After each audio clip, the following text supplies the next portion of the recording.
Good afternoon, good evening, good night. I think that's right. But this is the We Happy Few History on Your Doorstep podcast. I'm flying solo on this one, no special guest host. Bit of a short notice one, really, and have a wonderful guest with me. And it's 82nd Airborne Division historian and author, Adam Berry. How are you, Adam? Very well, thank you, Leighton. How are you? Not bad, thanks. Yeah. This, Good, good. so I know this is a bit of a short notice one, isn't it? And I think we've been chatting a lot recently about a lot of 82nd stuff and going down and doing, which I really want to leave till the end because I don't want to spoil it and even put sort of a continuation onto it of what we can do later on. But um, I suppose the first thing question is, mate, because I've got your book and I absolutely love it. I've even got it with me. Obviously, I don't think I'll put this on visual because my hair's a mess. But your book and Suddenly They Were Gone, which we'll talk about, which is about the 82nd Airborne in England, which is I'm really really interested in because I'm really interested in the World War II history in England because I think it gets completely overlooked. Um, and I see you nodding your head, and I think there's so much history on our doorstep. As I know around my Gloucestershire, as we've literally spoken, minutes before, and even previously when I've asked you questions about the 82nd, um, and other bits. And now I don't want to sort of give it away because I really want to keep it as a surprise for a future episode, Yeah, slash video. But where I'm from, where I grew up, and I'm uncovering all of the history that's around that, around, 2nd Infantry Division, 20th Infantry Division, etc., and the ports that existed. So I'm literally going on this deep dive of history on your doorstep, and your book is just magnificent. thank you Uh, very much. I so appreciate that. yeah, I think just jumping into it in a way is, first of all, how are you, Adam? Because I've spent a couple of minutes there just talking about myself, really, and what we're doing, but not really introduce you. So yeah, Adam, how are you? And yeah, how did you get into this? Why the 82nd Airborne? Uh, yeah, I'm good. I'm good. Why the 82nd? I mean, I'm 39 now. I'm very much sort of I would call it myself a child of sort of SPR, Saving Private Ryan, and Band of Brothers. So I would have been 11 when Saving Private Ryan came out, which feels mad to say. I would have been 13 when Band of Brothers came out. I've always been interested in the Second World War since I was like, I know it sounds really cliche, but since I was like 4 or 5, my dad used to take me to air shows and always preferred old planes to new ones. Always thought they had more character to them. There was more, it sounds weird, but to say, but sort of myth around them. So, and then when Saving Private Ryan came out and Band of Brothers came out, it was like, wow, I love this. This is Mm, amazing. Um, but I was so I'm a Derby lad. I'll always refer to myself as a Derby lad, but I've lived in Leicestershire since I was 8, oh wow. and I live where I live now. We're about a 15-minute drive from Quorn, which is to those who know where Loughborough is. Quorn is a mile or two to the east of Loughborough, southeast of Loughborough, and there was a regiment of the 82nd camped there during the war. And so, as soon as I found that out, it was like, wow, I need to know everything about that division, and I need to know where all of their campsites were. I need to know everything basically. And I was a really, as a really sort of like young person getting interested in history, um, it was kind of the mentality behind it all was just needing to know everything basically. Mm, And the advantage that we had back then, of course, was that there was still quite a lot of veterans around. yeah. And I first started to communicate with veterans of the 82nd when I was 15, which would what make it 2002-ish, so around that sort of period, I think. And the reason that the book came about was because I wanted to know where all the campsites were so I could go and look at them and see what was left or whatever. But the other thing was that inevitably, when you speak to veterans, you get certain ones that do not want to talk about a time in combat, which is absolutely Mhm. fair enough. But never did I come across a veteran that wasn't more than willing to talk about their time in England. They were, as soon as they realised you were English or you said you were from Leicestershire, If they were 82nd, Hmm. they would they would tell you whatever you wanted to know.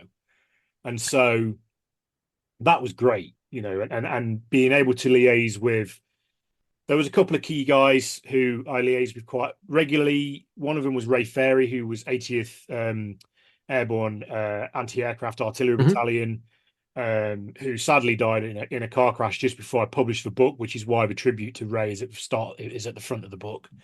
And another one was Bob Murphy, who was A Company 505th, who was Pathfinder in the 505th Parachute Infantry Regiment.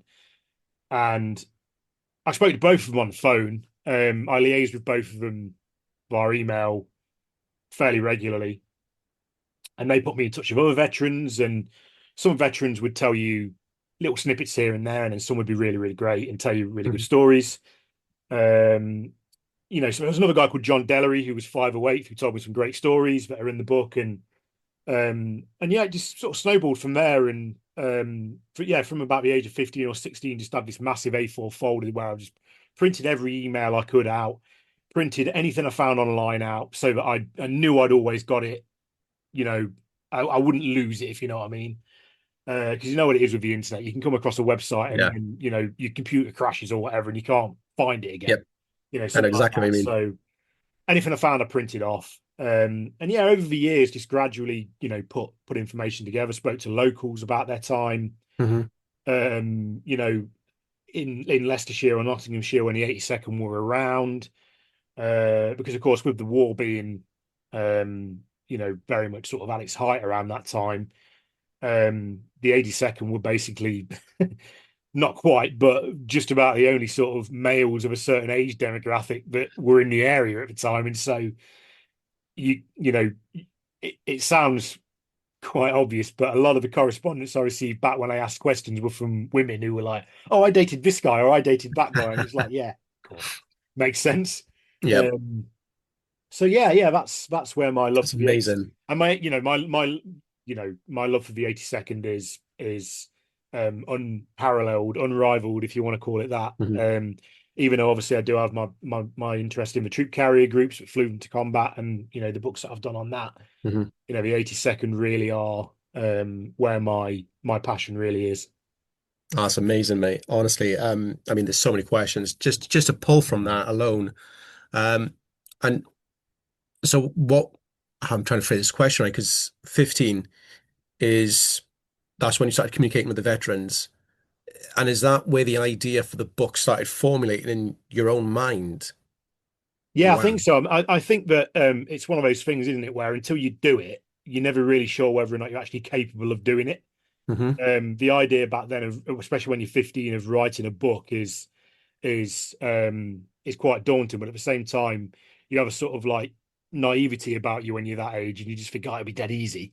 But when these guys were providing me with information that was Hmm. just like, and it's not just stuff that was like, oh, this was where my tent was, or I was in this building, or whatever. It was the stories that they told as well, and you just think these are stories that because they're not combat, it's like you said at the start, no one really sort of seems to, you know, be that interested in. But they're Yeah. great stories about guys Yeah. who were, Agree.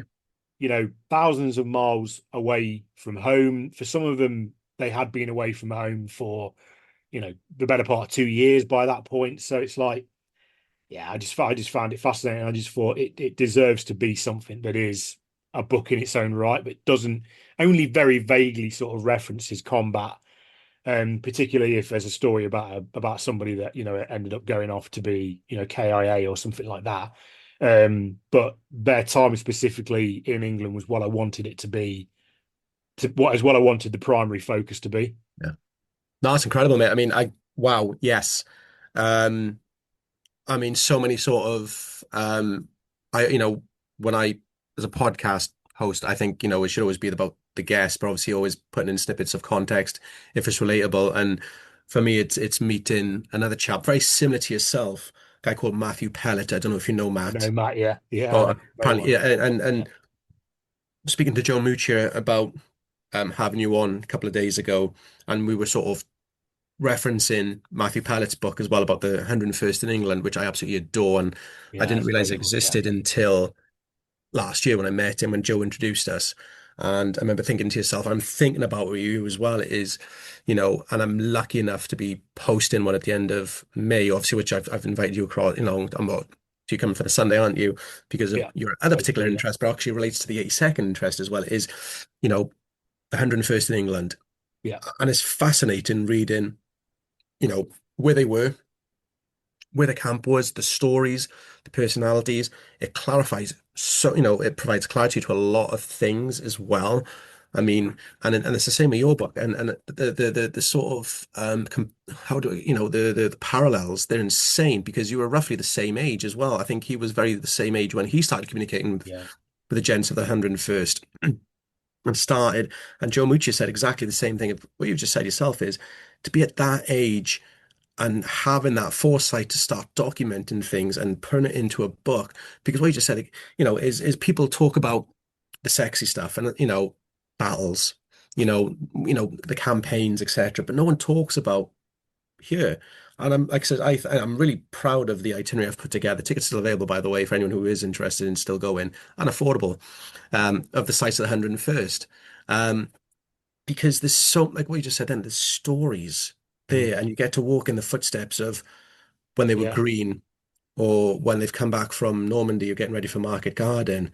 And you get to walk on the airfields, where they kitted up, boarded the yeah. aircraft, or at the camp where they relaxed. And there's just so much there. And 82nd, I mean, so going back to you then, the 82nd, when you did go back to the camps where they were at Corn and all the other locations, what's the lasting legacy there? What did you find? Was there anything to be found, or is there anything that sort of, signposts back to that time gone?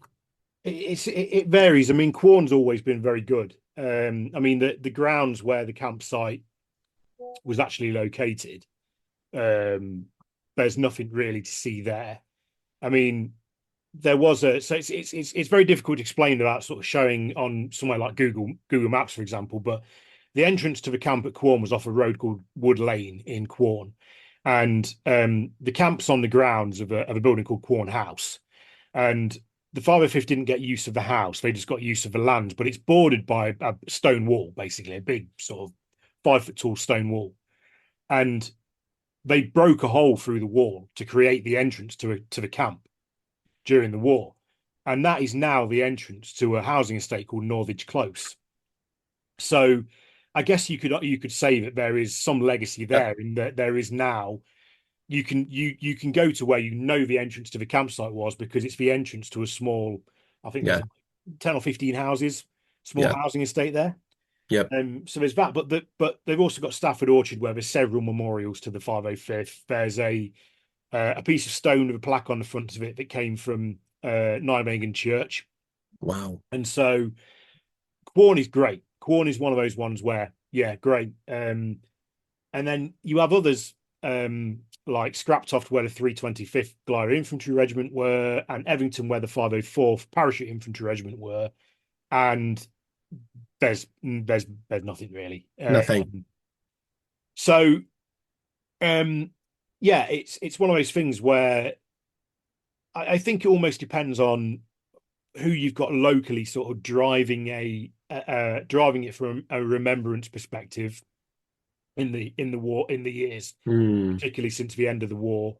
Yeah, I think it maybe helped that a lot of 505th guys used to go back to Quorn every year, certainly in the sort of 70s and the 80s, and that sort of helped them remain in the consciousness of the village, if that makes sense. So absolute sense. Yeah, absolute yeah, sense. so yeah, it varies, it depends, but gradually over the years, more and more memorials have popped up. I was honoured to build a couple myself, one at Tollerton Hall in Nottinghamshire, where the 507th Parachute Infantry Regiment were, and then there's another one in Scraptoft, which is kind of like a joint one between the Mhm. 325th and the 504th, because their campsites were only sort of like as the bird flies, 3 miles apart, something like that. And with like things like what me and Daz are doing with Mission 82, the idea is to try and I know you've got some ideas in your head about what you want to talk about at the end, or whenever it is, about Yeah. additional memorials. But the idea is to try and make every site Mm, have a memorial or something at every site that they yeah. used, basically. Oh, yeah. That's the plan. I think that's a wonderful idea. I think that's incredible. And, one of the greatest things I feel like I've achieved, and I'm sure you probably feel the same as well, is when we unveiled a memorial in Genk in Belgium with myself created an initiative, of fundraising for a memorial for the Alice from Dallas crew, which we saw portrayed in Masters of the Air. And, Yeah. I asked the question, Reg, told me the answer. No, there's no memorial here. And I said, can we do it? Is that possible? Little questions. I think, I'd love to know how that started with you. I feel like we've jumped the gun with questions as well, because I was right on my notes at the end, sort of wash Yeah. up. Yeah. Um, and Red said, let's have a look, and he'll go through the paperwork. And as soon as he got the thumbs up, yeah, we can do it. It's been signed off. It did help having a couple of names attached to who was going to be attending. But if that's what it takes, that's what it takes. And as soon as I got the thumbs up, started to GoFundMe. I got the ball rolling, and people just donated. And I think when we got, and then I was getting updates from Reg, this is how it's looking. What do you think? Can you get some wordage? So had to engage with the right people. That was Matt made from the 100th Bomb Foundation, because I don't know about you, but you just want to make sure you get everything right. You Yeah. need somebody to sort of validate, confirm, just make sure what's being put on there is accurate, because that's probably the last thing we want to do is, have that misinformation or inaccurate information, because as we know, people will take that as truth and move forward with Yeah. that. And before you know it, 100%. that's a false history. So Yeah, getting 100%. that nailed as well. And when we did it, it was quite mind blowing. And I don't know how it's been for you, but we turned up the site after doing, it was the end of our battlefield tour. And this was the last stop, the last thing. And just turning up, and there's a crowd of people. There's reenactors there, there's pieces of the aircraft there, and there's a sense of, wow, one question started this ball rolling. And I love Yeah. how Yeah. Reg reflected that in Yeah. his speech in the town hall is, you know, one question, hey Reg, I've got a question. Boom. And that's it. It flew. And to see the fruition, the fruition, oh, sorry, of it, fruition, apologies, of your hard work. And I'm sure that what was, so the question is, I knew where I felt when I saw it. That, that pride. How did it feel for you?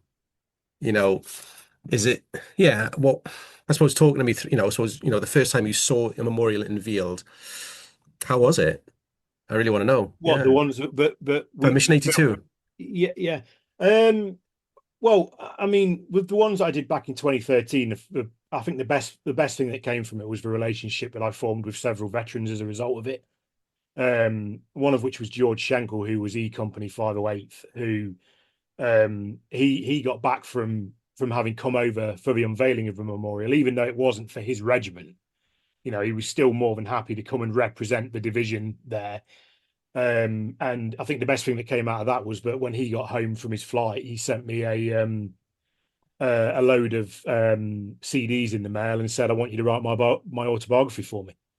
And obviously, you don't say no when a veteran of World War II asks you to do that. So George is actually the reason that my book about the 82nd ended up being delayed, because I Oh, put it on wow. hold so I could write his book, Hmm. because I thought, he's a veteran.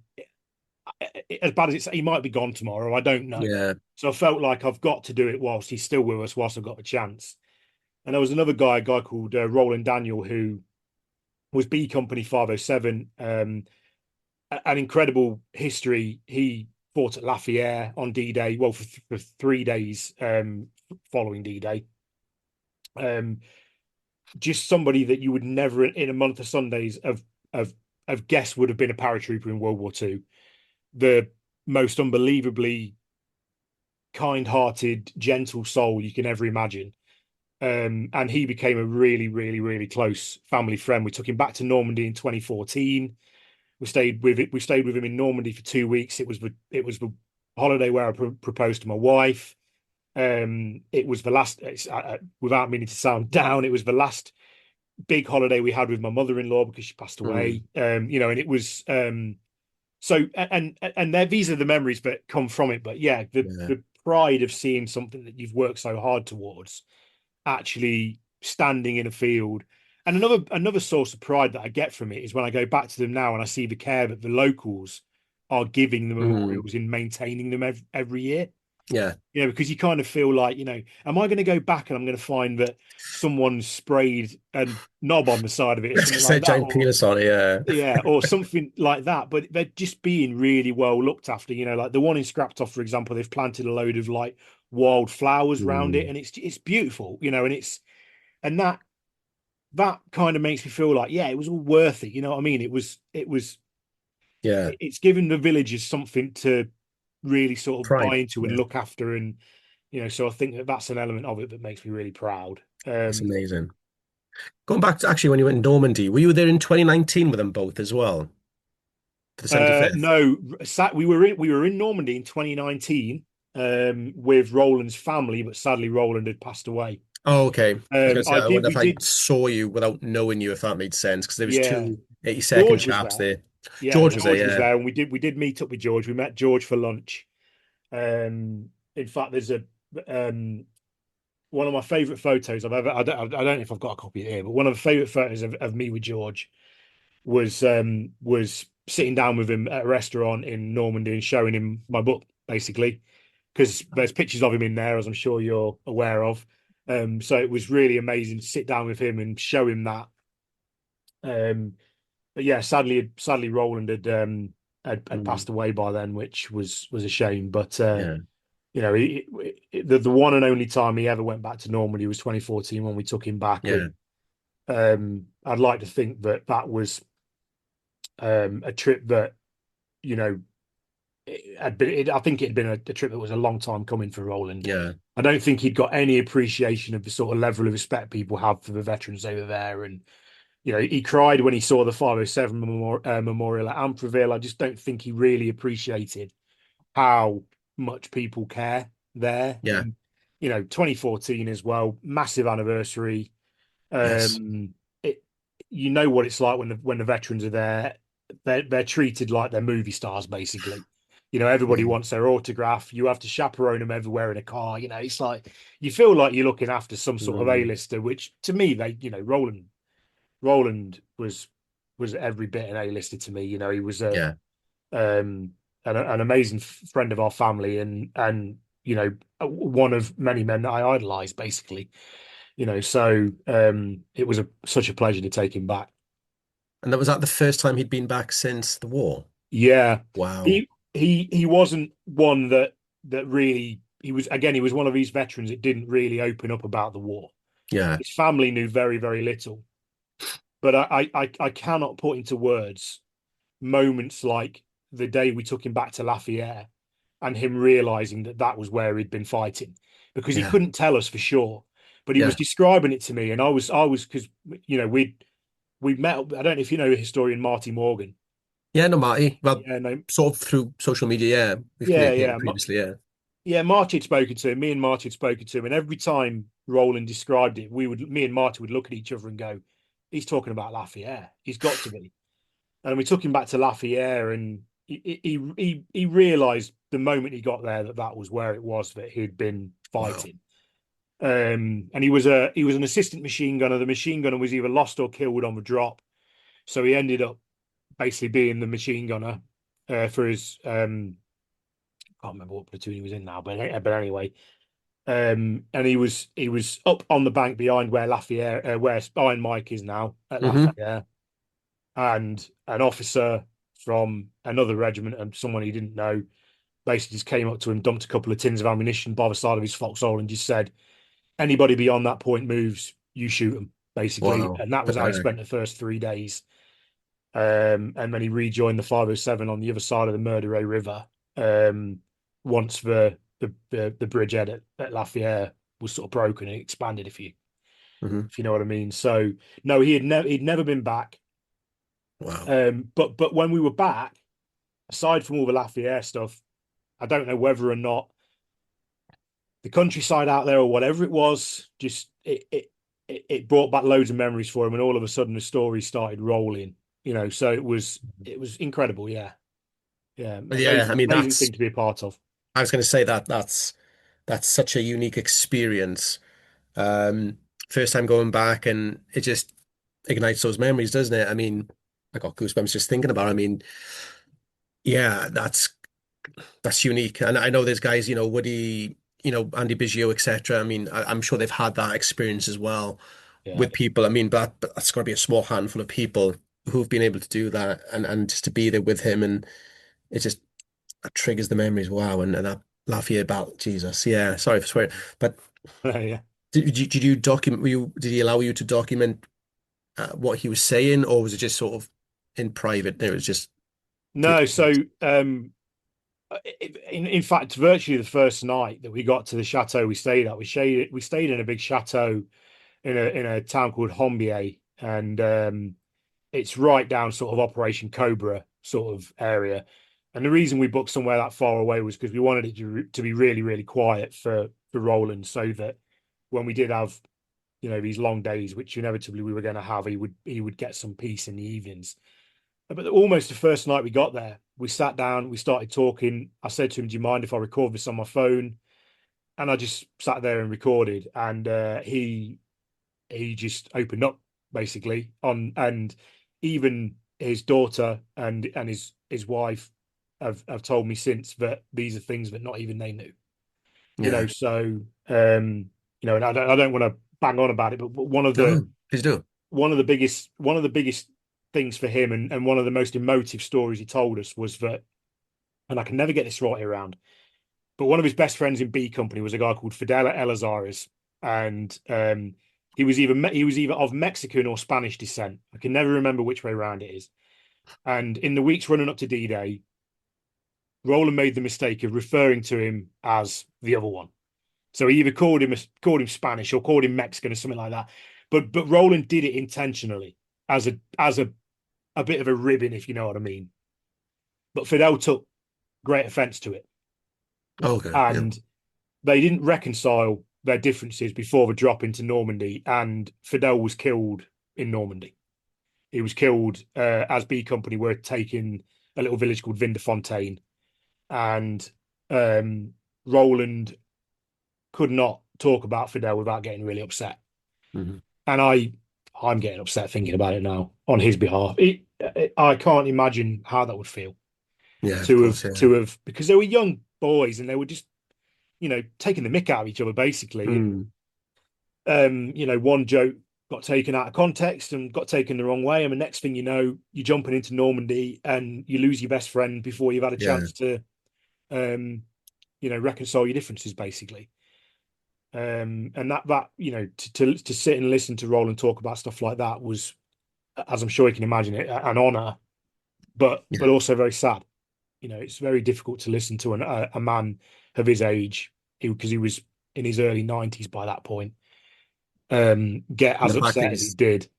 I was going to Um, say, and that's been with him for 70 years. yeah, You know, I think that's part of the reason why he didn't talk about the war, yeah, was because he found it very, very difficult to talk about things like that, where losing Fidel was something that I think sat on his conscience for 60 years, so 70 yeah, years. So yeah, yeah. sad, Instead, but amazing moment, amazing, amazing things to be, to be hearing, and to mhm. sort of be given the pleasure and the honor of being told. But yeah, Yeah, it's sad at the same time. Yeah. absolutely. I mean, but it shows he trusts you as well, doesn't it? There's an element of trust because the fact is, yes, you're there, you've brought him there, but he's comfortable enough to talk to you about this. I think that speaks volumes in itself that he can do that because he's bottled her up for, like I said, 60, 70 years. And, you know, he's got this young English lad with him and he Mm. trusts you. That's Yeah. huge. Yeah, I've never really thought about it that way, but yeah, I mean, it's certainly special. I mean, but he will always be someone very, very, very special to not just me, but my whole family. And obviously, my whole family aren't into the history like I am. They all support me and support what I do. My parents, my wife. My wife absolutely adored Roland. She's got a thing for old people, which sounds a bit weird, but she absolutely, absolutely adored Roland, and Roland adored her. And Hmm. yeah, it was amazing to do. I'm really really sad that he's gone and that George is gone. Yeah. They were unique individuals in very They different are, ways. and it's we're losing them by the day, aren't we? And going back to, last October, I helped facilitate the rifle visiting, Poddington and Ace's High Gallery, and he was bringing over Lester Schrenk and engaging with Jay from the Enfield Rifle, who does a very similar project inspired by Andy, which is amazing, and he's doing it for the British. Yeah. I said to Jay, "Can you bring a couple of guys?" And so Jay brought two veterans, and as we, I don't know if you saw yourself on social media, Lester passed away, just over a month ago, and John Dennett, passed away, I believe it was last week, Yeah. and that's just 5 months, and the Yeah. impact actually of I think John. I was working at Brize Norton, BFPS radio was on, and they mentioned him, and I was just so nice just to hear that Mm. he hasn't been forgotten. I don't know if it's been the same for you with the 82nd veterans, just on some news outlet, anyone, just hearing that these men have been acknowledged, that's still remembered. And it was really nice to hear that actually, I couldn't believe it. Like, two of these guys out of three have just gone in 5 months, and it just, Mm. I mean, I've met Lester a few times, again, in thanks to Andy and the rifle. And it just seems full of energy. Like it was Mm. just, do you know what I mean? And it was just incredible. And meeting these veterans, it's amazing. And going back to what, I put you on the pod for to chat about the guys in England is I Yeah. go Yeah. back to when I was in Bastogne again, got invited up to myself and Matthew Leach got invited up to, where Andy was staying and with the veterans. And I had a Vietnam veteran sat to my right, and I had Ed Cottrell sat in front of me, and there was Rose, who was one of Andy's volunteers. And we weren't chatting about the battles, certainly with the Vietnam vet, John Cahill. We were chatting about the downtime, Yeah. what he did in his downtime. I obviously won't repeat it, but, just listen to him. He did speak about it, but I didn't want to go too Yeah. far into it. But he also spoke about going back to Vietnam as well. And he showed me photos, and it was just incredible. And then Ed Cottrell came out because he couldn't sleep. And he sat down with us. And I don't know about you, mate, but when you sat in the company of these two guys, you're like, oh my God, like I've been to Afghanistan myself, but just being in the presence of, a fighter pilot and a grunt from Vietnam is just like, wow. Yeah. I Yeah. could talk to you guys for hours, and we did speak, I was there. I mean, I wasn't even drinking, I was driving, but you had all the blokes on one end, and it was myself, Rose, Ed, and John, and we didn't chat. And that's what's great about your book is, we're not chatting about the battles, what we call the sexy stuff.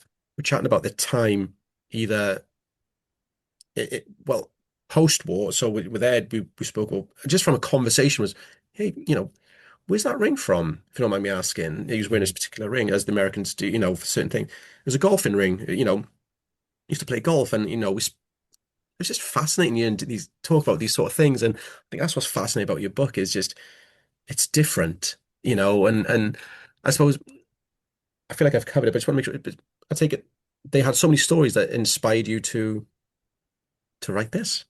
Yeah. Yeah. Yeah. I mean, like I say, it, it, occasionally you come across a story or you get told a story by somebody and you just think this is too good not to go in a book. I was really conscious actually with one. There's one story in there, and I'm sure you'll have seen it, but the story of Arthur Abrams, the MP that got stabbed in Leicester, and that's a very difficult story to write about. Not because he was killed, but because of the circumstances and because of everything that was going on in Leicester at the time. And it's like, you know, I was sort of at odds. Am I um shining a bad light on the 82nd by talking about this subject or whatever, but at the same time you read it and you go in, it's history and it's really good history. Hmm. It's fascinating history, and Yeah, it is it is history in its rawest form it that is. you can't not write about or publish because you feel like you're gonna, I don't know, you're gonna upset somebody or something like that. I don't know, but This is it. I mean, I'm leaning back. Apologies if I go a bit quiet. I'm just trying to find a book to see if I can show it to you. Here we go. I know exactly what you're on about. And it's that reflection, isn't it? Do you want to tarnish their memories in a Mm, way? But you also have to remember the MP, and his memory, and this was the 100%. Yeah, yeah, circumstances. yeah. And I read a book, and again, it's going about that local history of what happened where you grew up. And Camp Island Farm, it was a 109th Regiment, infantry regiment with of the 20, the Bloody Buckets, and it became a POW camp. And there's a book here, Come Out Wherever You Are by Herbert Williams. And it's about the true story of the German Great Escape. And there's a documentary on YouTube as well. I'll have to send you the link, mate, and I'll put it on the patrons as well, actually, because it's actually really funny. There's one guy in there, typical Welsh bloke, minute 33. It's hilarious. He's more concerned about going for a walk than the Germans, Mm, on escaped Germans. But what you just said then, it's about a story of a very violent Canadian soldier, and he had a pistol on him, and if I remember rightly, he shot someone. But he blamed her on the escaped Germans. But the mm, policeman didn't believe it. mm. That it was. It just. And again, do you include something like that in a book? Because he had these violent tendencies. I won't say his name. Read the book. It's a really good book. It's up there on eBay. Um, but you have to. Yeah, You have to, yeah. I think, because it's not all sunshines and rainbows. When they're in the UK, we know that they're over here, oversexed and overpaid, as it goes. Well, Um, the thing with the whole riot in Leicester and that led to Abram's death and the death of Curtis Fairs, who was a member of divisional headquarters, is is that it was instigated to a degree by a regiment in the 82nd and 504th who had just got back in. They arrived in England 2 months later than the rest of the division because they'd been held back as a regimental combat team to essentially plug gaps in the lines at Anzio. mhm, And when these guys got back to the UK, they were I would describe it as being very, very on edge. mhm. Guys that had been through the mill seriously, and all of a sudden were thrown into a civilian environment. Yeah. And I don't really think that they were given any sort of guidance you know, on anything. Decompression. So, No, yeah, 100%. That's the best word for it. Yeah, and they've brought in, I mean, they come back, they're straight in. There's no, hey, let's put them in a camp, get the frustrations out. There's a case of beer, go nuts, guys. yeah, Gates are closed. But they do that. They do it in Afghanistan, where you come back and you have like a day, maybe two. It depends, yeah, but it depends on your unit as well. And I was listening to this Billy Billingham, or Mark Billingham from the SAS, and yeah, his idea of decompression of when they were coming back from Iraq or Afghanistan was his idea was, hey, let's go here. I think what did he say was, it was an idea he wanted.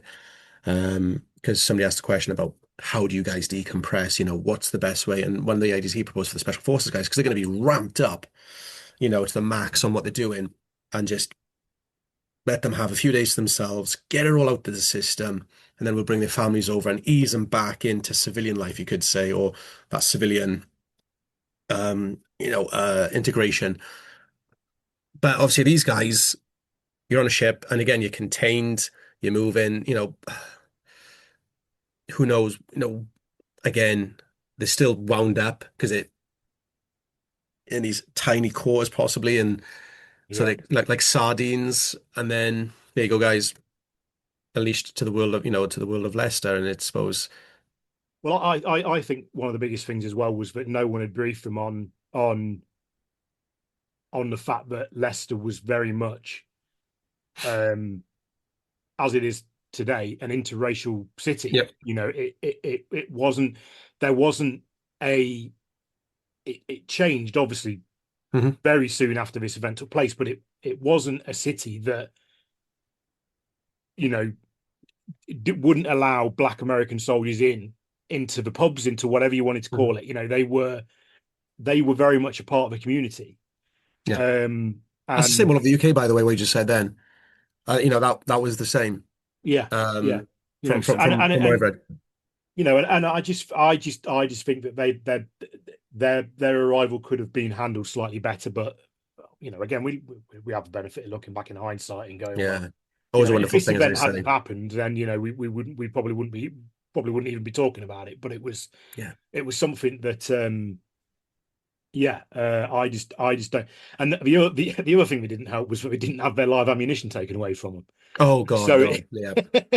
Yeah. yeah, that certainly didn't help. But yeah, so You have to include that, mate. I fully agree. I mean, has there any been so regards to that, has there been any blowback from the inclusion of that story in your book, or it's actually been quite supportive and no, warts and all? it's been pretty good, to be fair. I mean, most people find it really fascinating. Uh, the only thing that I've ever really had sort of feedback on in terms of the book is that there's so as I say, I don't want to give too much away for anyone that wants to read it or learn about the story, but do you want me to go through the story in a little bit of detail so that anyone Yeah, watching please, understands please. what happened? So basically, what happened was the 504th Parachute Infantry Regiment, they got back from Italy, or the 504th Regimental Combat Team, which included the 504th Parachute Infantry Regiment, 376th Parachute Field Artillery Battalion, and C Company of 307th Airborne Engineers, who made up a regimental combat team. They, for some reason, they were selected to remain in Italy when the rest of the division was sent to England to prepare for, or first sent to Northern Ireland and then to England to prepare for whatever lay ahead, which, as we know now, was D-Day. But they arrived in April, and what they arrived to was a very integrated city, as I said, and they learned that there was a pub just sort of slightly to the northeast of the Humberston Gate area of Leicester that was frequented by Black American soldiers, which was called the Dixie Arms. Now, obviously, there are connotations with the word Dixie, Mhm. particularly with anyone from that regiment that came from a southern state, any of the states that fought with the Confederates during the Civil War. The concept of there being Black American soldiers in a pub that had got that name just did not sit well. And there were rumblings that some of these guys from the 504th were going to go into town and they were going to go to this pub and they were going to kick up a fuss. And so the 82nd Military Police Platoon, which was based at Braunston Park in Leicester, was mobilised, if you want to refer to it that way, Mhm. along with several members of the division headquarters, which were they were rounded up to sort of supplement the MP platoon. And they were sent out into Leicester on this one night, which was the 1st of May, 44, to essentially quell any disturbances that took place. And lo and behold, there was a big fight at the Dixie Arms, and two members of the 82nd Airborne Division got stabbed to death by a black soldier. There was one guy called Arthur Abrams who, as it happens, was actually English. He was born in Manchester. His family emigrated to the US. I can't remember, he was 19 or something like that, quite late on.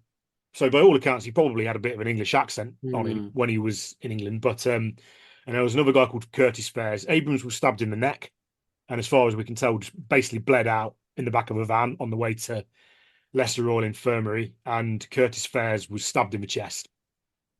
And uh, MPs of various units got involved to quell the situation. By all accounts, the Dixie Arms was as good as sort of ransacked, destroyed, both inside and out.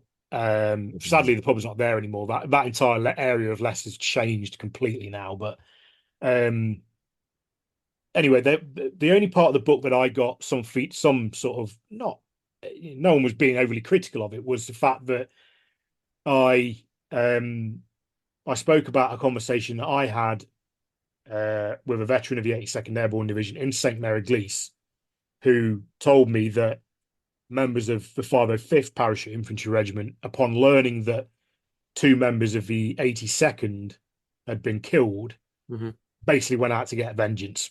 Wow. Um, and I elected not to use the guy's name in the Hmm. book. Yep. And the only feedback I've kind of had is that people have suggested that If you're not going to include a name, then you might as well just be making a story up, which I wouldn't do. Yeah. Yeah, of course. That's aside from the fact that, I was not alone when the conversation took place. There's Hmm. several others who would back up everything I said, everything that's written in the book.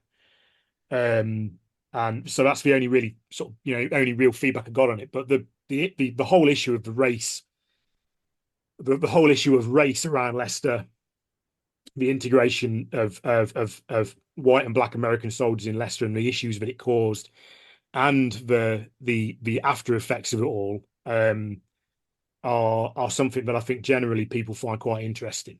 Yeah. That's And fascinating, mate. It is. It's utterly fascinating.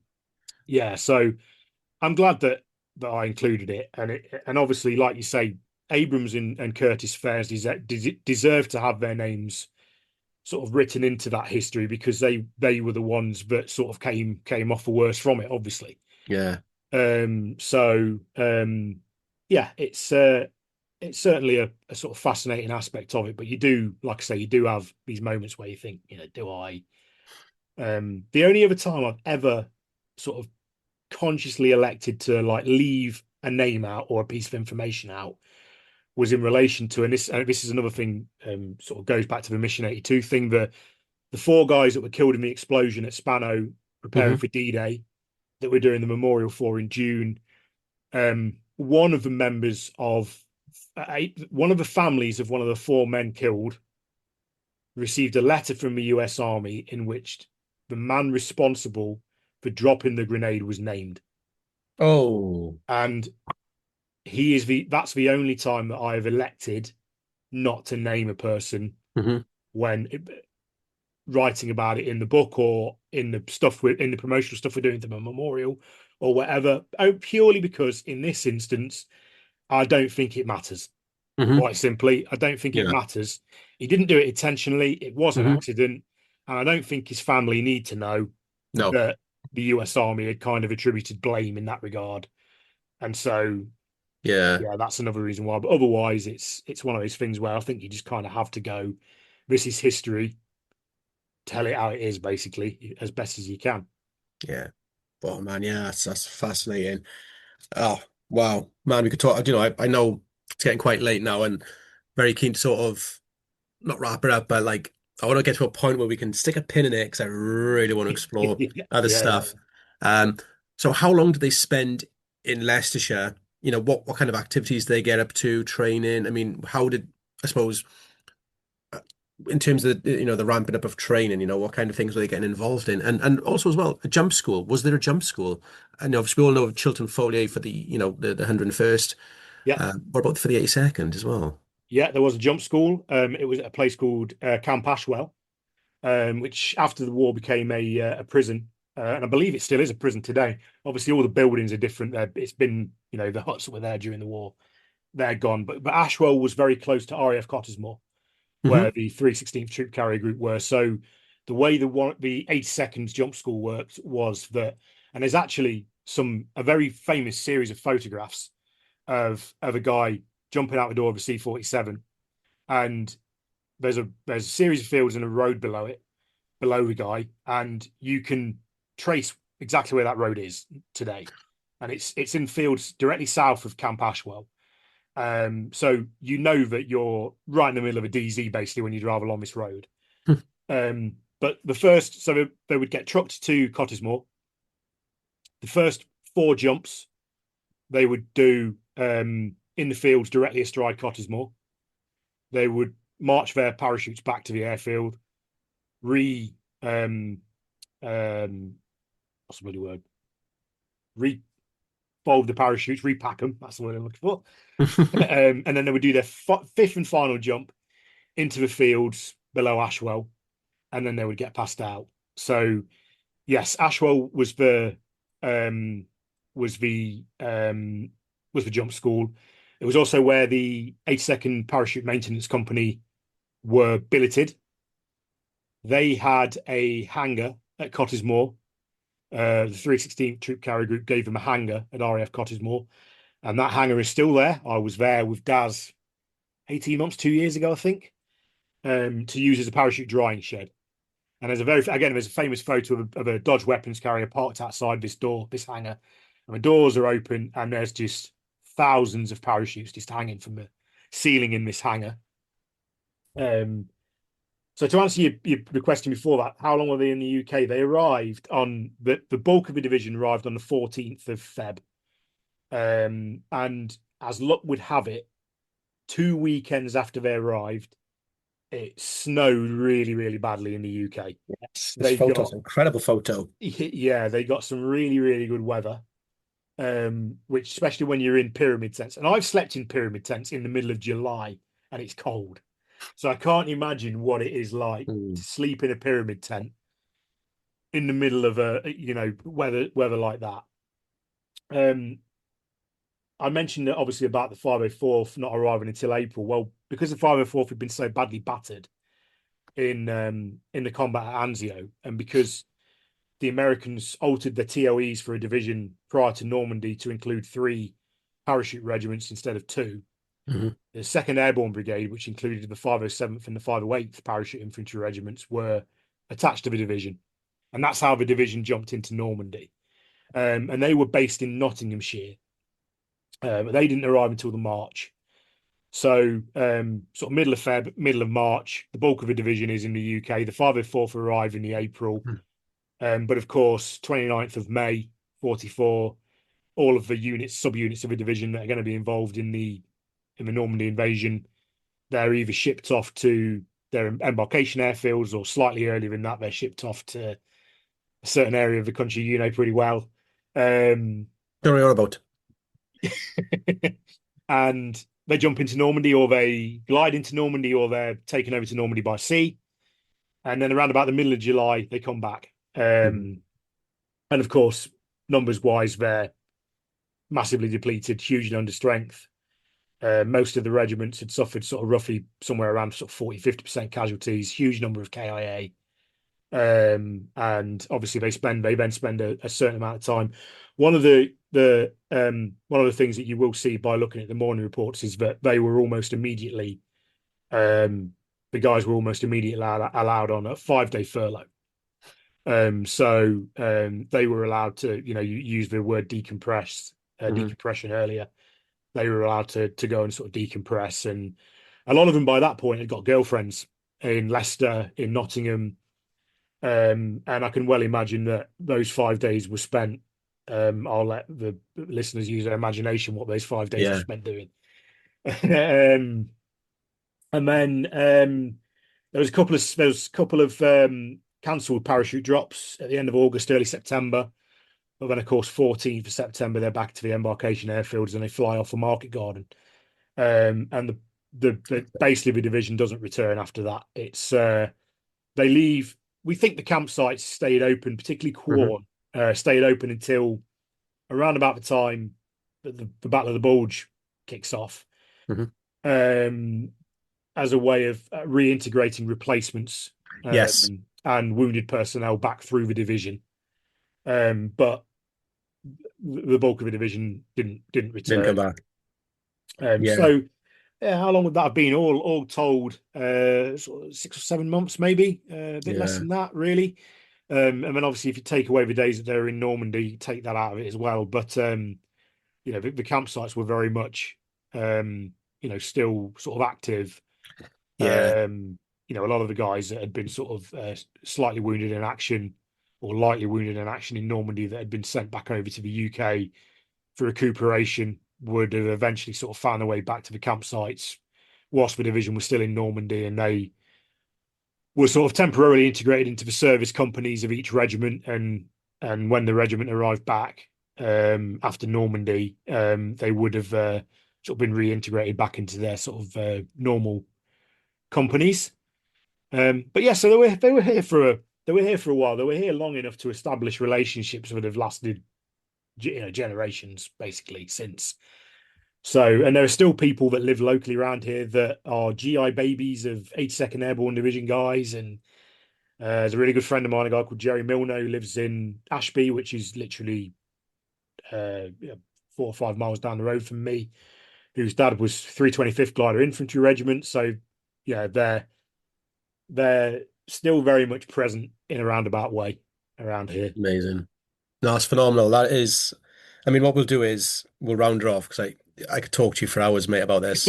Yeah. I did But have the a load of plan, photos prepared, but they might have to wait until next time.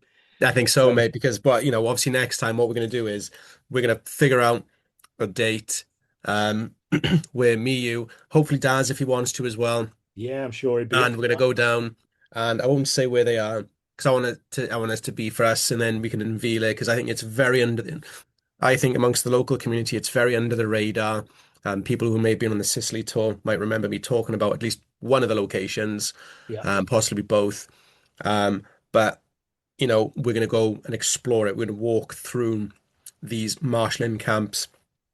I know exactly where they are, and we can park up and we can really just explore and, we can talk about, you know, what kind of things happened, what the units were, etc., in particular, is Task Force C or Task Force Howells Yeah. as well. Um, because, and let's smash some myths that, it's England, Yes. it's not England. You By mean the like way, that's most the of the big books clue. relate to it being Um, England when yeah, and what I find interesting, you yeah. talk about the morning reports as well, mate, is Yeah. you can read it. Now, I can't remember if I've seen them for the 82nd, Airborne Division, but I've seen them for one of the 101st where they talk about where they're going. Some of them just say unknown station or unknown base, Yeah. or not disclosed base. Some, but where the paratroopers are going to the aerodrome, aerodrome, aerodrome. Yeah. And the ones who are not going via plane, it says something else. And Yeah. that's sort of a bit of an indicator of who's who. In some cases, they do reference the area. Certainly, I think it's the 501st and one of the morning reports I came across because there was an accident, a vehicle accident, Yeah. and I think somebody died. I think that was a 501st or 502nd where they actually indicated that Swansea, call it, this is not we're going for the 582nd stuff, by the way. Um, but that's the kind of thing. But that was just a brief comment in one morning report of probably tens and tens and tens I read. Trying to just get, show yourself or Joe Muccia or another one of my mates, of hey, look what I found, Yeah. you Yeah. know. Yeah. Yeah. Um, and so what I'd love to do is, and in with Mission 82, so, is if we can, if that'd be an idea, for you guys, obviously, And on we put a into that memorial here, area. Yeah. Yeah. and Definitely. speaking with Ben Powers, who wrote a book on the 80th Airborne anti-aircraft batteries. And again, it's just going back what we were, speaking to before we started recording, having looked through a lot of papers and I, I'd seen Ben's, book mentioned a million times. I thought I need to get that, but I've got, a pile of shame. And then I just have to listen to, in researching for this, listen to, your recording with Joe Muccia. I listened to that the other day, and I don't know why. I just went for Ben's, and I saw the 80th, and I Mhm. just thought, why do I recognize that? Yeah. And it's just one of those things, isn't it? And I started listening to it, and then I think it was earlier. I think I continued listening to it, like, today, when I was, reading for this. Sorry, getting ready for this, and I thought, let me have a look. Let me have a look at my papers, and I just went, wow. And I just messaged Ben, and I said, hey, look at this. Are these the guys you wrote about? And I Mhm. haven't got Ben's book, but he just sent me a screenshot of a page and Yeah. just sort of, there you go, look at that Yeah. port. And it's just Yeah. like Yeah. boom. And he didn't Yeah. call it England either, which was lovely. Oh, that's nice. Yeah. Yeah, it's weird, Um, isn't it? It's one of those things where I just think that because they didn't have to drive for several, for like 7 hours or cross the mm, sea, it's all just England to them, is it? Or it was just yeah, it was all just England to them. But England, England, England. And it's like, in no, no, in no. in fairness, when the artillery units go to Sennybridge to train, I'm pretty sure they refer to it as Wales Oh, really? in their I think morning some report. places do it. I think when it's quite obvious and they know where they're going, I think then it becomes, Yeah, and I think when it comes for, the seaborne stuff, because it's sort of possibly, it could be down to the secrecy of it all, yeah, is you're just going somewhere. And I yeah, yeah, suppose they just don't yeah, understand where it is they're going. They just know they're going somewhere and it could be, yeah, dark and, they just don't know. And before you know it, they're just in a countryside somewhere and, farmland, whatever. And they just don't know the difference because it just all looks the same. I yeah, think that could exactly. be a Yeah, yeah. massive factor to it as well.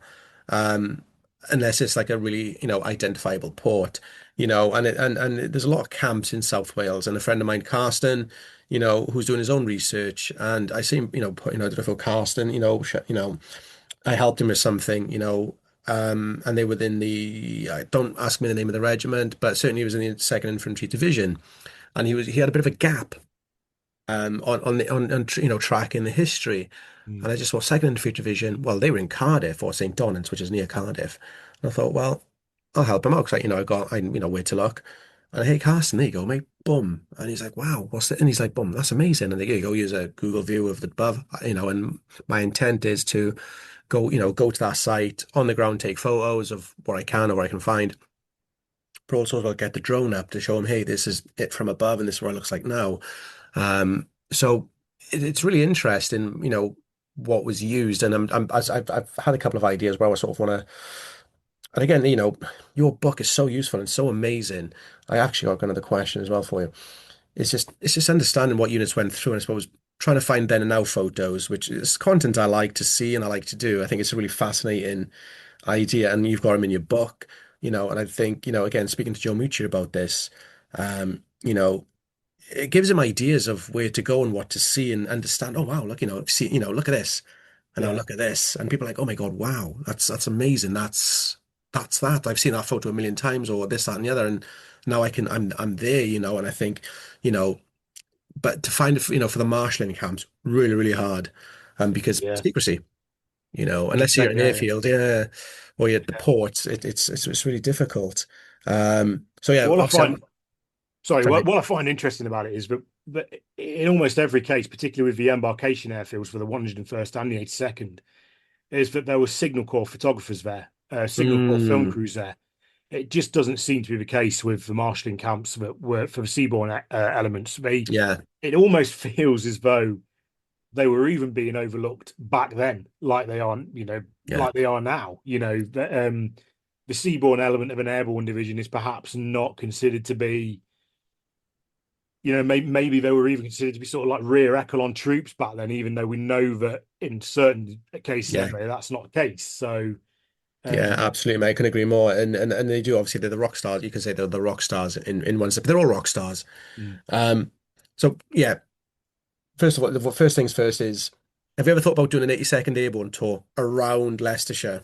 Going, similar to what I'm doing, where I'm hoping you're going to be there at the end of May for the airfield stuff, to talk about, because the 82nd flew from there, and who better to have than you? Yeah, yeah. You know, Yes, I so, would. I would love to do a tour. I guess the overriding question has always been, what the interest is in doing it, really. I know that, with sort of 101st and the, I call it like the Band of Brothers effect. There's always going to be a certain sort of interest there. So I guess, it's one of those things where I would particularly sort of put it to your viewers and say if there's any interest in mm, seeing where the 82nd were and where they flew from, on D-Day and things like that. I mean, I always find it amazing. You spoke about at the very start of the podcast about being in the footsteps of these guys, and I find it amazing that Quorn is where John Steele was. Everybody mm, knows who John Steele was, and that's where he was camped. yeah, And and Ben Vandervoort, who was played by John Wayne in The Longest Day, he was in Quorn. These are massive names that yeah. everybody knows. Ridgeway, Ridgway, yeah, Gavin, yeah, these are all people that anyone that's got an interest in the yeah, airborne, they know these names, and therefore I find it amazing that there isn't as much interest sort of a little yeah. bit further up north from the 101st areas than there is. I But mean, going back to your question on that then, in names, excuse me, you might have to correct me on the name, because there's a memorial for him at Lafayette. Is it Lafayette, de Glopper, de Glopper? Charles de Glopper, yeah, the Medal of Honor winner, yeah. Where was he? So he would have been Scraptoft, yeah. So he was Fleet 25th Glider Infantry Regiment. The great thing actually is that their campsite, or what was their campsite, was very, very close to being turned into a housing estate, and it's now been registered a nature reserve, so Oh, it's fantastic. now being protected, which is great. But again, yeah, a Medal of Honor winner, Yeah. at Scraptoft. So So much, mate, you um, could do. I mean, you could. I mean, I'd like to sort of look into it. I mean, oh my God, Ben Main did a a battlefield tour around Coventry and he had a decent crowd. So Yeah, there's yeah, hope, yeah. Ben, and I'm sure if we put it to bed, yeah, and obviously, yeah, absolutely love to have you with us. I know you can't make it for both days, but if you can, please let me know. But yeah, having you sitting there for, the airfields would be amazing considering, um, the book you've written on it, the troop carrier, can't wait, for that to come out. But, the 82nd element as well, I think that's so fascinating. I think it'd be great to have, your voice on that as yeah, well. yeah. Um, It'd be a pleasure to be there. Yeah, looking forward to it, mate. And like I said, we'll when we get down to South Wales, we'll figure something out and we'll look to do something, and we'll chat, the marshalling camps because it's just so undermentioned and even the local community, doesn't really know about it. They know, what is probably more celebrated is Camp Island Farm, which was the German Great Escape, but they don't talk about really, if I'm honest, the historian there, he's going to be coming on. I'm really, excited to have him on, yeah. and chat about that, that camp because I sent him something before and he'd never seen it before. It was the site plan of the camp, and he's like, "Whoa, Oh where do you wow, get this okay, from?" I was like, yeah, "Internet." yeah, But I think there's, we're always learning. That's not me, saying that in an arrogant way. But the thing is, man, I'm learning stuff all the time, and I'm so grateful to people who signpost me to certain directions because, it's just it opens up a can of worms rabbit hole, doesn't it?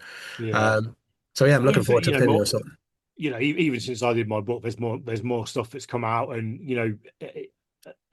sadly, when the veterans pass away, it's only then that family members discover like photo Mm, collections and things like that, and you realise that half of this guy's photo collection contains photos of the time in England. yeah, oh, it'd be And phenomenal.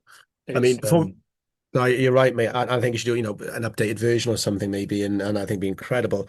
Going back to obviously names as well. So where we're going to go is with Task Force C, marshaled through Howells, General Howells. yeah, I mean, again, if you know your airborne history, and it was Joe Muccia who told me this one again. He's had quite a few shout outs on this. I should really get a commission.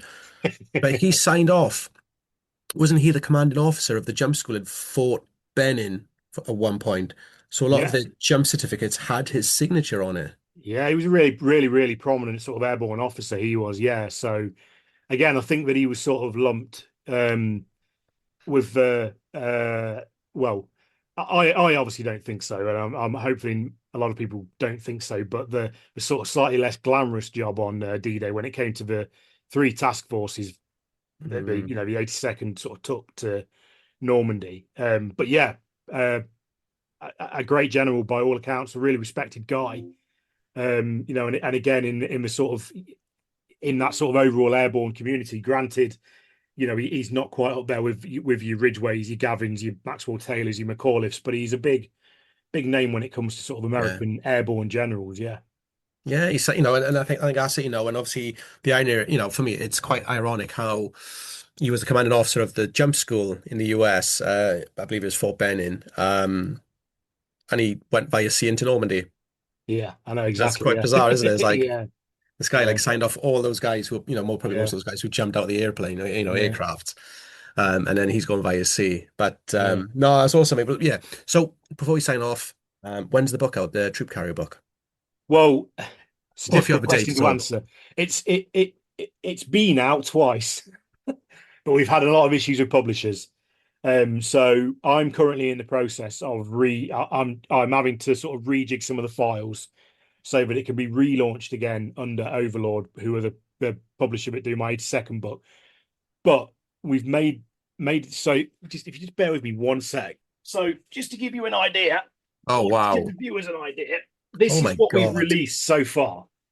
Right, this is this is two volumes in four books, and there's got to be, I think, a total page count of well over 2,000 pages Oh all wow! in on those two volumes there. Um, but the problem is when you publish a book like that, they're very big and they're very expensive. Hmm. So we think we made a decision. We're going to try and break them down a bit into smaller books that people will find more manageable to A, buy, and B, get shipped to whatever part of the world Hmm. they're in. Because they are, they're almost as costly to ship as they are to buy in the first place. Yeah, So of the course. publishing company that published those versions of those books, I won't go into the details, but we're moving away from them basically, and we're going back to Overlord Publishing, who published the original sort of versions of, but they've gone through various changes. It's been a bit of a nightmare from our perspective, and by our I mean obviously mine and Hans Den Broek, who's the Dutch historian I write them Mhm. with. Yeah, it's been a bit of a nightmare, but hopefully they'll be back with Overlord Publishing soon, and people will be able to get hold of them. We are super proud of them, and the photos that are in them are just some of them are just absolutely mind blowing. Oh, I can't wait to see, man. I'm really So excited. I um, really am. I mean, if it's anything like, and suddenly they were gone, I have no doubt in my mind that's going to be a fantastic read. And, no doubt I'll be pestering you and asking you when, any for updates. And, when you do get an update, please let me know and I'll absolutely, put a link out on socials, because, not, bragging, but like, it just seems to be growing. I think I put a lot of effort into it the last few months. And so I'm hoping the interest will be there, and it just yeah. makes you a rock star because if it's this book is just phenomenal. Oh, thank you, Um, mate. I and I'll appreciate that. definitely put a link out and you know, um, if when you come down in May, I'll see if there's people want it, and if you've got Yeah, any, to hand, you can bring down. If you yeah, have any, just bring it down and you're there. I believe people will buy it as well if you have yeah. some to bring down.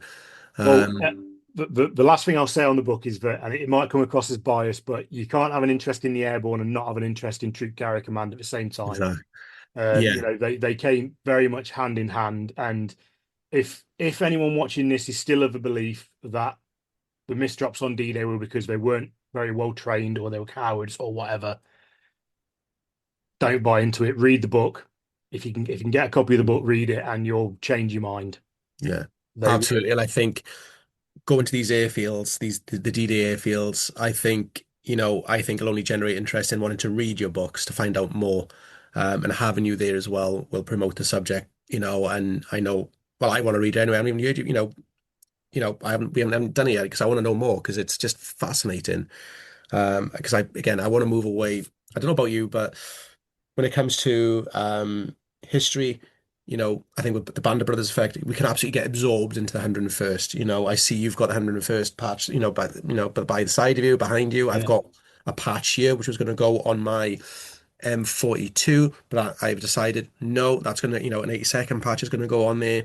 Oh, cool. Having more so, Yeah, for the local history, for myself, and because I think, well, that's where I'm from and that's what I'm really proud of. So I kind of want to know yeah, more. So I want to make that a little bit different. I've got an M43, which has got 101st patch on, so it's fine. yeah, So yeah, it's that, and I think it can open up. I think reading a troop carrier can just, for me, it's a rabbit hole, isn't it? And I think it just, yeah. 100%. And these were guys that were in the UK for a long time. So if you are, if you do live in the UK, um, amazing history on your doorstep, basically. yeah, Especially when you look at airfields like Greenham Common, which again is a nature reserve now, so you can literally walk where these I guys. know I it's mean, great, isn't it? Greenham Common is an airfield where again, a Medal of Honor winner flew from Greenham Common. It's amazing history, and you are walking in the footsteps of some seriously, heroic gentlemen that have sort of passed come before us. So yeah, it's all really good history. It is, mate. And and we'll go there. We'll go with a couple of spots. We'll have reenactors with us. I'll see if I think we've got a couple of 82nd. I'll have to find out. And we're gonna go to some really, really cool spots. We're gonna do some, we're gonna walk airfields. There's a museum opening. They're saying, it's gonna be class, mate, and I'm really looking forward to it. Like I said, it's not the sexy stuff of the battles. It's the build up. It's the a day in a life of, you know, where they were, what they did. Just little stories of this is where this happened, this is where that happened, and this is where they trained, or this is, how, just a day in a life effectively for all the various units. And hopefully there'll be a little backstory as well. Sorry, not backstory, even a story about what they got up to then. This is where I sort of need to find out, I'm sure Ben Main, is going to be obviously all over that with that, and yourself with the airfield stuff. I think it's going to be absolutely phenomenal. The airfield Yeah, actually in the 82nd. So yeah, I'm really, really excited about it. yeah, it should be good. Yeah, it'd be really good. Nah, looking forward to it, mate. And yeah, what I'll do is I'll put the links in for Overlord Publishing, and the direct link to your books when I put it on our Patreon as well as I put it on Instagram as well and the socials. Great. Thank you, Mate, mate. I appreciate that. absolute pleasure, mate. Can't wait to sort of hook up and do that. That the thing we spoke, go into the marshalling camps of Task Force C/slash Yeah, Howl. Really looking forward to absolutely. it, Yeah. mate. And Yeah. no, mate, speak to you soon. Yeah. Cheers. Cheers, buddy.